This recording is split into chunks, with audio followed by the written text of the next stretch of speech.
क्या हुआ जब एक आदमी की मुलाकात अश्वत्थामा जी से हुई। जी हाँ, नमस्कार दोस्तों, स्वागत है आप सभी का आज की इस वाली वीडियो में।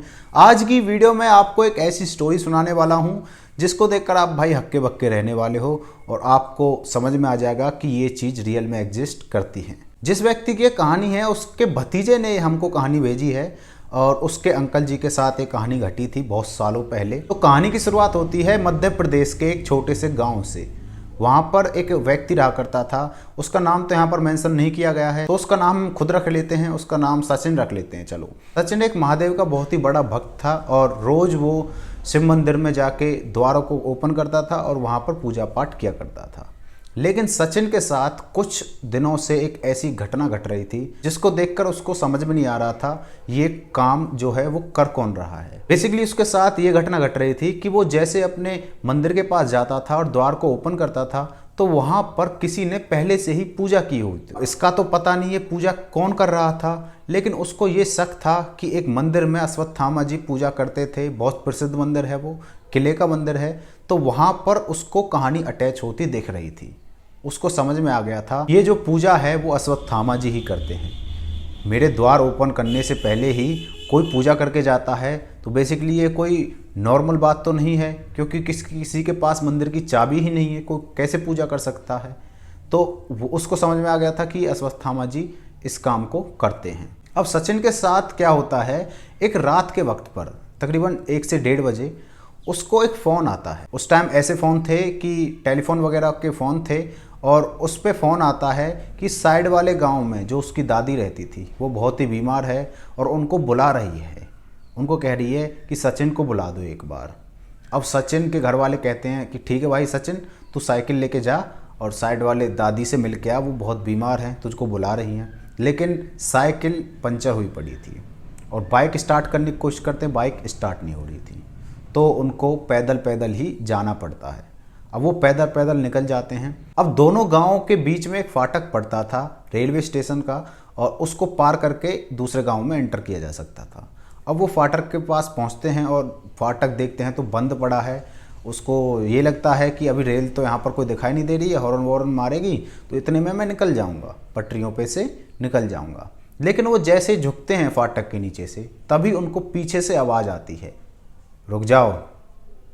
तो पीछे मुड़कर देखते हैं, वो पीछे क्या देखते हैं, एक कंबल में एक आदमी खड़ा हुआ है। अब वो फाटक के नीचे से दोबारा नीचे निकलकर उस आदमी के पास पहुंचते हैं। वो आदमी कुछ संस्कृत में उसको कहता है, उसको ज़्यादा संस्कृत जो है समझ में नहीं आती है।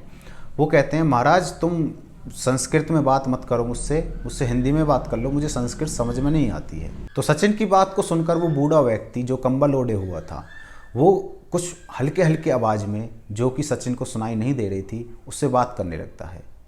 अब सचिन कहता है थोड़ा तेज बोलो महाराज, मुझे समझ में नहीं आ रही है। वो कहता है क्या लगा रखा है तूने ये तेज वेज, क्या तेज बोलूँ, तू आगे मत जा, तेरे साथ कुछ अनहोनी होने वाली है। अब सचिन कहते हैं कि अनहोनी क्या होगी, अब बताओ तो सही, आप संस्कृत में बात कर रहे हो या फिर थोड़ी कम आवाज़ में बात कर रहे हो जो कि मुझे नहीं सुन रही है। अब वो बूढ़ा व्यक्ति कहता है रुको मैं अभी तुझको सुनाता हूँ।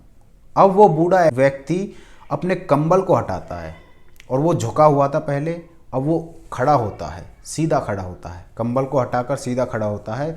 तो सचिन जो है उसकी आंखें फटी की फटी रह जाती हैं। वो देखता है जो बूढ़ा व्यक्ति है उसके झुर्रियाँ पड़ रही हैं, लेकिन जो शरीर है वो जो कद काठी है वो इतनी बड़ी है कि कोई भी व्यक्ति इसके सामने टिक नहीं सकता। इस दुनिया में कोई भी व्यक्ति नहीं होगा जो इससे ज़्यादा बलवान हो। और उनके माथे पर बाल आए हुए थे, तो बालों को देखकर सचिन कहते हैं ये बाल जो हैं तुमने नीचे क्यों रख रखे हैं, थोड़ा ऊपर करो।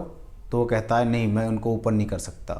तो वो सचिन को बताते हैं तू आगे मत जा, अगर तू आगे जाएगा तो तेरी मृत्यु भी हो सकती है, मुझे महादेव ने यहाँ पर भेजा है वो भी तुम्हारे लिए। अब सचिन की एक ख्वाहिश थी कि वो एक बार अश्वत्थामा जी से मिल ले, तो महादेव से वो डेली इस बात के लिए प्रेयर करता था कि मुझे एक बार अश्वत्थामा जी से मिला दो, क्योंकि वो एक तरीके से महादेव का ही एक अंश है। तो उसके दर्शन हो गए तो महादेव के दर्शन हो गए। अब क्या होता है कि जो सचिन होता है वो पूछने लगता है कि मैं आगे क्यों ना जाऊं। तो वो कहते बस नहीं जाओ, अगर तुम आगे गए तो तुम्हारी मृत्यु हो जाएगी। तो सचिन उस बूढ़े व्यक्ति से पूछने लगता है महाराज आप कौन हो। और मैं आपको उनके जैसे बता नहीं सकता, वो बिल्कुल शुद्ध हिंदी में बात कर रहे थे, तो मैं आपको बेसिकली समझा रहा हूँ कि ऐसे ऐसे उन्होंने बोला था, इस टोन में उन्होंने बोला था और ऐसे उनको ये चीज़ समझाई थी। तो वो कहते हैं कि मैं द्वापर युग से आया हूँ और मुझे महादेव ने भेजा है और मैं अश्वत्थामा हूँ, और क्या तुम्हारे पास हल्दी और तेल मिल सकता है? तो वो सचिन पूछता है कि हल्दी तेल किस लिए चाहिए? तो वो कहता है कि मेरे घाव में थोड़ी दिक्कत है तो वो सही हो जाएगी, मुझे अच्छा फील होगा। ऐसा वो कहता है जो बूढ़ा व्यक्ति था।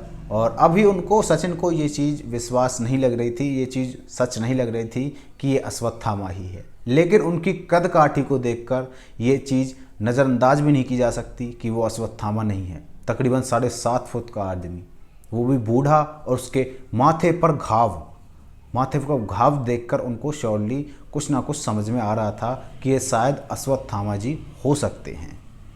अब वो कहते हैं कि महाराज, मैं अपनी दादी के घर जा रहा हूँ और दादी के घर जैसे वापस लौट के आऊँगा तो तुमको हल्दी और तेल ले आऊँगा तुम्हारे लिए। तो वो कहता, नहीं, मुझे जब नहीं चाहिए, बस रुक यहाँ पर, तू थोड़ी देर और रुक। वो बूढ़ा व्यक्ति सचिन से कहता है कि थोड़ी देर और यहाँ पर रुक, तुम्हारे साथ कुछ अनहोनी हो जाएगी अगर तुम आगे गए तो वो एक बात को कहकर एकदम से हवा का झोंका आता है और सचिन के आंखों पर मिट्टी जाती है। तो अपनी आंखों को ऐसे करता है और अपनी मिट्टी को हटाने लगता है।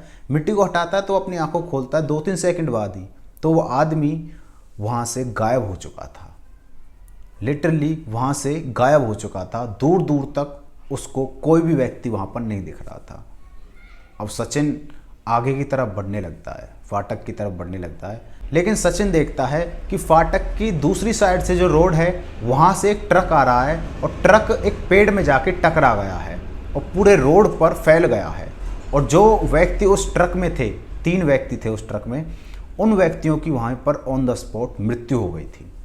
और वहाँ पर एक जानवर भी था, उसकी खाल उधड़ गई थी। लिटरली उसका मांस बाहर आ गया था और वो फट गया था, वो जो जानवर था, जो भी जानवर था। अब सचिन सोचता है कि इस जानवर की जगह मैं भी तो हो सकता था, शायद ये अश्वत्थामा जी ही थे और मुझे दर्शन दे के गए हैं, मेरी भक्ति का फल मुझे मिला है आज।